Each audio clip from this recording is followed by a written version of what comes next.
জানো কি আমাদের নতুন জানালায় ফুলগুলো আজাবা।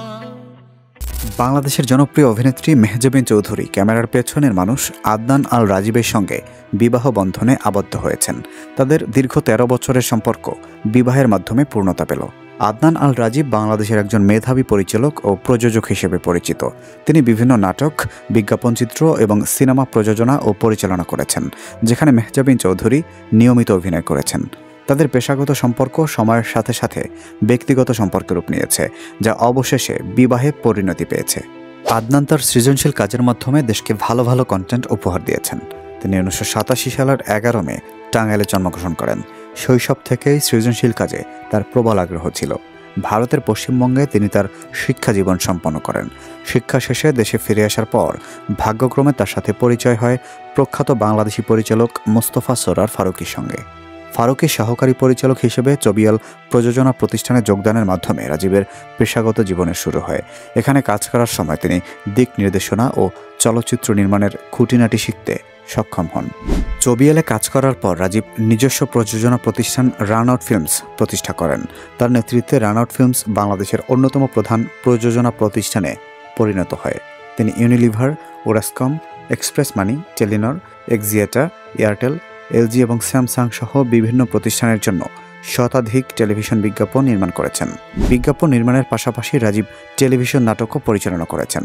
তার উল্লেখযোগ্য কাজের মধ্যে অল টাইম দড়ির উপর এবং বিকেল বেলার পাখি বিশেষভাবে প্রশংসিত হয়েছে।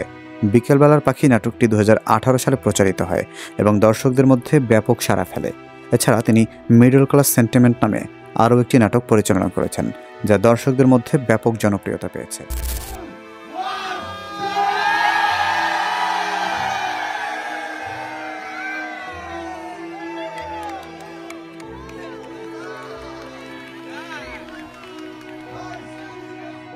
দু 2018 সালে রাজীব বর্ষসেরা বিজ্ঞাপন নির্মাতা হিসেবে কম অ্যাওয়ার্ড পুরস্কার অর্জন করেন। একই অনুষ্ঠানে তার প্রযোজনা প্রতিষ্ঠান রান আউট ফিল্মস সেরা প্রযোজনা প্রতিষ্ঠান হিসেবে স্বীকৃতি পায়। এছাড়া তিনি গ্রামীণফোন ও বাংলালিংকের 4G বিজ্ঞাপন চিত্র নির্মাণের জন্য যথাক্রমে গ্রাপ্রি ও সিলভার পুরস্কার লাভ করেন। 2024 সালে রাজীব আন্তর্জাতিক প্রযোজক হিসেবে সাফল্য অর্জন করেন। তার সহ প্রযোজনায় ফিলিপাইনের স্বল্পদৈর্ঘ্য চলচ্চিত্র রেডিকালস 77তম কান চলচ্চিত্র উৎসবের 63তম সিমেন দ্য লা ক্রিটিক বিভাগে মনোনীত হয় এবং ওয়ার্ল্ড প্রিমিয়ার হয়। এটি তার আন্তর্জাতিক ক্যারিয়ারের একটি গুরুত্বপূর্ণ মাইলফলক। রাজীব কাজের ক্ষেত্রে শৃঙ্খলা ও সংগঠনের উপর গুরুত্ব দেন। তিনি নিজেকে ঠান্ডা মেজাজের মানুষ হিসেবে বর্ণনা করেন এবং তার টিমের সদস্যদের সঙ্গেও সুসম্পর্ক বজায় রাখেন। তিনি বিশ্বাস করেন যে সৃজনশীল কাজে সাফল্য অর্জনের জন্য নিজস্ব ভুল থেকে শিক্ষা নেওয়া এবং ধারাবাহিক প্রচেষ্টা চালিয়ে যাওয়া অত্যন্ত গুরুত্বপূর্ণ। রাজীব ভবিষ্যতে চলচ্চিত্র নির্মাণে আরও মনোযোগী হতে চান। তিনি বিশ্বাস করেন যে সঠিক গল্প ও চিত্রনাট্য পাওয়া গেলে তিনি সিনেমা নির্মাণে উদ্যোগী হবেন। এছাড়া তিনি OTT প্ল্যাটফর্মের জন্য কাজ করার পরিকল্পনা করছেন এবং আন্তর্জাতিক প্রযোজকদের সঙ্গে নেটওয়ার্কিং বাড়ানোর মাধ্যমেও বাংলাদেশের চলচ্চিত্রকে বিশ্বব্যাপী পরিচিত করতে চান। আদনান আল রাজীব তার সৃজনশীলতা, পরিশ্রম এবং দৃঢ়তার মাধ্যমে বাংলাদেশের মিডিয়া জগতে একটি গুরুত্বপূর্ণ স্থান অধিকার করেছেন।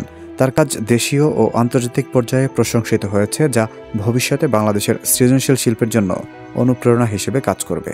ভিডিওটি ভালো লাগলে লাইক, কমেন্ট ও শেয়ার করতে ভুলবেন না। আপনি যদি এই চ্যানেলে নতুন হয়ে থাকেন তবে চ্যানেলটি সাবস্ক্রাইব করে বেল আইকনটিতে ক্লিক করুন।